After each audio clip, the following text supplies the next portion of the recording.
What's going on, y'all? Good morning, good afternoon, good evening, good night, whenever you're tuning in. Y'all know I appreciate you. Just out walking the perimeter of the pasture, checking out on the hog pens. That tropical storm came through last night, and I was just checking on things, make sure everything's Gucci. Figured it'd be a good time to bring you guys in, show what I got going on around here. Setup I got. All these pins we put together pretty much just pallets and dog wire. I learned the hard way when I first started getting pigs. They're very good at getting out of weak pins, so you got to make sure you strengthen everything.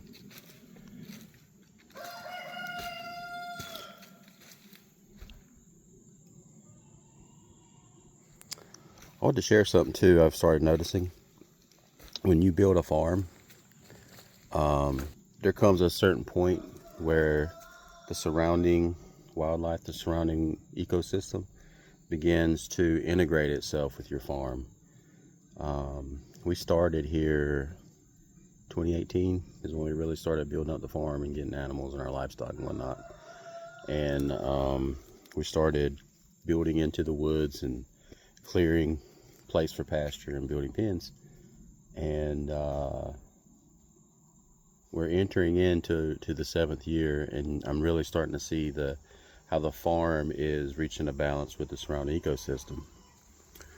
When we first started, man, the first 2 years we were just bombarded by flies. I mean, it was a real bad problem. They were everywhere.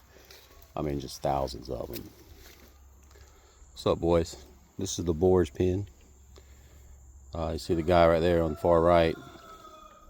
That's Hickory. He is my breeding boar. That's his brother in the back. And these two are actually his grandsons, these two smaller boars. But the one in the back, his brother Pepper, is scheduled for the freezer coming here in a couple of weeks. Waiting for it to cool down a little bit, probably mid-late October. But yeah, man, we had a huge fly problem. And, you know, we were buying fly traps and putting them up and everything, and trying to find a balance. And then I noticed the third spring and going into the summer, we had tons of spiders. I mean, there were spiders everywhere. They're all in the woods, all on our home, our porches, all the pens, every nook and cranny. There was all kinds of spiders, and they were catching flies. And then after that season, the next year, the flies went way down. We hardly had any flies. And then by that time also, we bought 10 ducks. You guys probably know, a lot of you, that ducks are hardcore pest removers, man. They are better than Terminex. And I also began putting ducks in the pens with the pigs, and it helps keep them clear of pests. I mean, those ducks will eat ticks and fleas off of those pigs. I've watched them do it. They eat fly larvae wherever they may lie. So, you know. But I noticed a change too. We've lived here on this property for 30 years. And I've noticed a shift in the wildlife, like I said.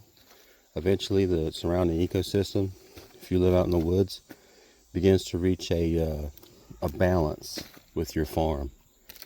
And so I started noticing that with the type of birds and stuff that I would see in the woods.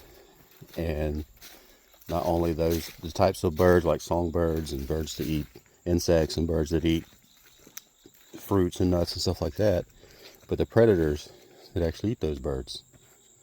I began to see goshawks and sparrowhawks in our woods that I'd never seen before.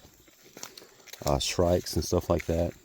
Because with the increase of insects, everything that ate insects increased. All the lizards and stuff that we would see.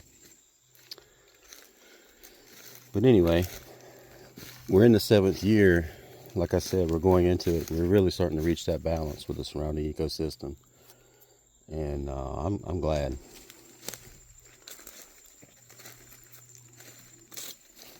But anyway, you know, God's creation is amazing, the way it does reach that balance.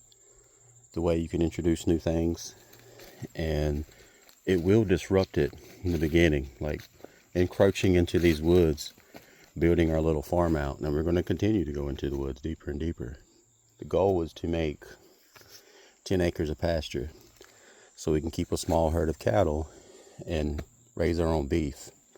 I mean, that's the goal. That's my dream. I want to be able to cut my own steaks, my own T-bones, my own ribeyes, my own roast, make my own ground beef, and raise it on my own property. The best grass-fed beef I can make. But we live in a very wooded area, which is fine. I love our woods, always have. I've watched them grow up over the next 30 years, or the last 30 years. The reason I have pigs, I think I mentioned this in my video yesterday. One of the things they're doing is they're clearing land for me. This little part of the paddock, this little half acre, I fenced in earlier this year in the wintertime. And so they've had all summer, and I mean, there was a thicket in the middle of this, and they've got it cleared out.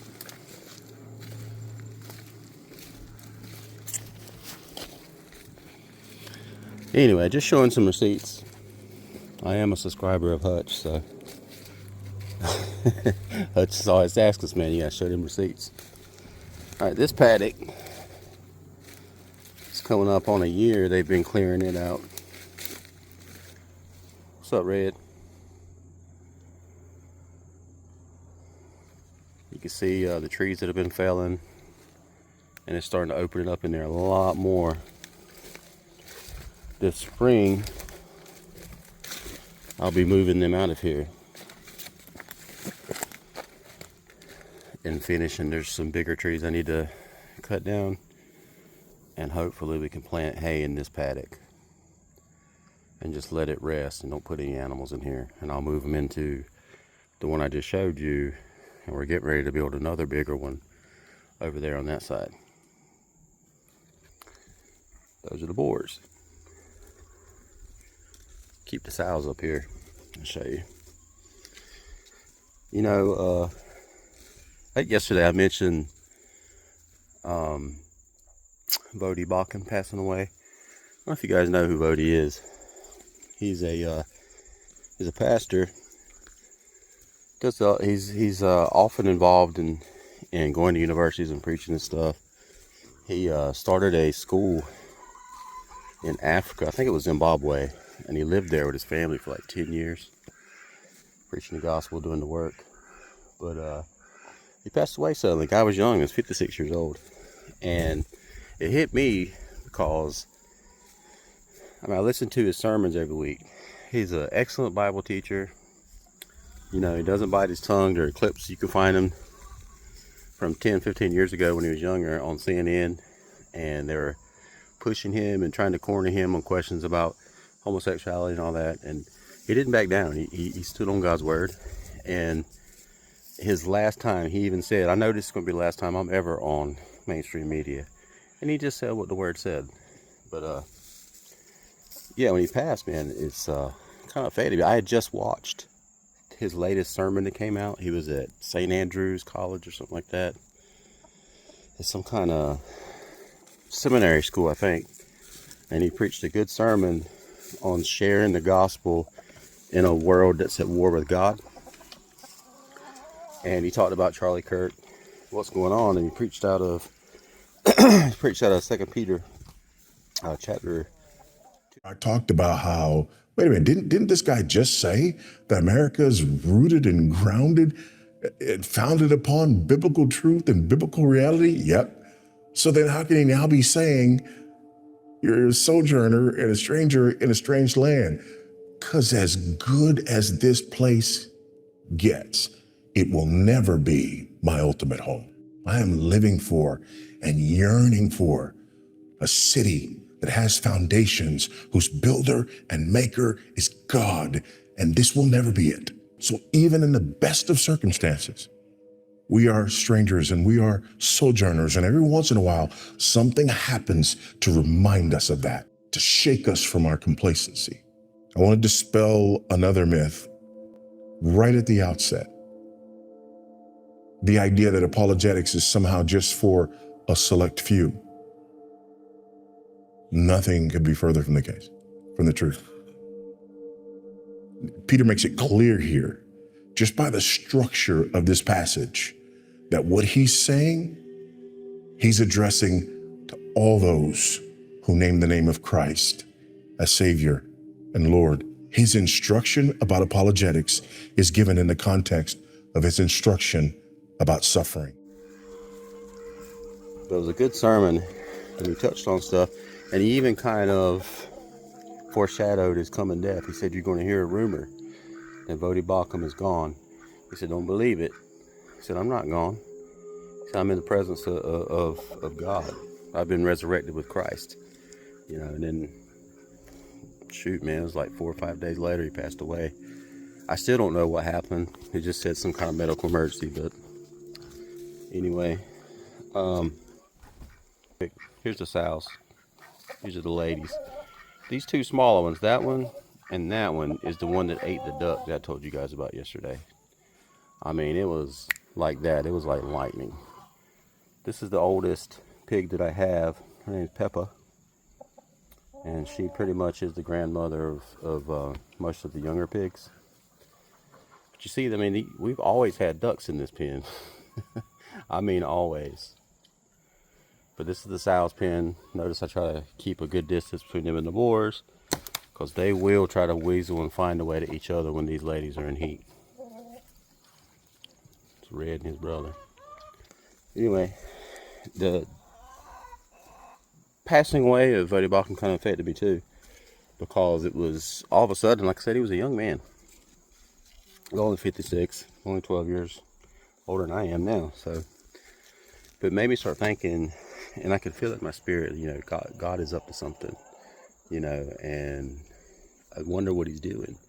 Because we had the assassination and martyrdom of Charlie Kirk, and then we had passing away of another giant in the faith, a man who stood on truth, Vodie Baucum. And Vodie's last sermon, like I said, is calling all Christians to stand up and speak. He's calling all Christians to stand up and be apologists. Days, we've seen a number of shocking things, culminating with the assassination of Charlie Kirk the other day, basically engaging in dialogue, doing what we hope all of us will learn how to do and learn how to do well, doing what you are preparing to be able to do, what you're being taught to do, what you're being sharpened for, so that you can engage in the marketplace of ideas and proclaim the supremacy of Christ in every area and aspect of life. Just a little soundbite from that sermon. I mean, I think he's right. I think God is calling all of us. And when we have these voids, it should inspire us, you know, and even in a certain way shame us to do more and to find our purpose. I've always said that, you know, recently I've been more vocal about it. We all have a purpose. God put us all here. He has a plan for all of our lives. You know, God's not this, to me it would be an evil God to just place us here just to see what would happen, just because he could. I'm going to create these beings and I'm just going to place them here on the earth and I'm going to see what happens. You know, God doesn't do that. Everything he does has very specific purpose. And that includes each and every one of us. Just because we don't seek out our purpose to know what it is, it's not his fault. If we ask him, he'll reveal it to us. I think one of the main problems is we don't ask. We aren't taught to ask, you know. Anyway, this building these pens is part of my preparedness. This is part of what I'm doing for me and my family. These are the latest edition, these little piggies.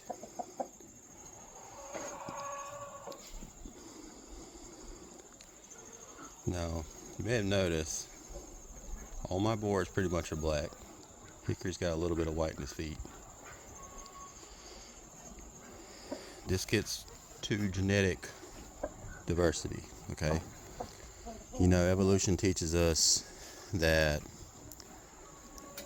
natural selection causes more genetic diversity. It does not. When you selectively breed animals, it causes less genetic diversity, and it causes mutations that are not good for the animal. It causes mutations that kill them. This is opposed. You would learn in evolution. I've always said this, man. If evolution was true, I believe it. I really would. I'm a seeker of truth. I have been my whole life.